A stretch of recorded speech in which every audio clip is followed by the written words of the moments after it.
Cistična fibroza neizlječiva je i teška bolest s kojom se neka djeca rađaju. Oštećuje dječji organizam u cijelosti, zbog čega oboljeli gotovo i nemaju priliku normalno proživjeti svoj ionako kratki život. Danas prosjek njihovog preživljavanja ne prelazi 30 godina. 30 godina svjetski je prosjek života oboljelih od cistične fibroze, ali nažalost u Hrvatskoj žive znatno kraće, jer se bolest otkriva prekasno.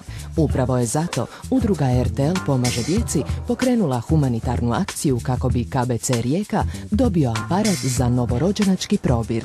U Hrvatskom Telekomu smo odmah odlučili pomoći kupnjom aparata kojim će se ova teška neizlječiva bolest moći otkriti odmah nakon rođenja, čime će i život djece biti duži. Za neke prilika za pravovremenu terapiju nepovratno je propuštena, no svi ostali kojima će ova teška bolest biti na vrijeme dijagnosticirana, zahvaljujući ovom aparatu su dobili nadu za lakši, bolji i dulji život. Dobiti priliku pomoći djeci nije privilegija samo velikih tvrtki ili bogatih pojedinaca. Pozivom na broj 060 9007 svatko od vas može pomoći.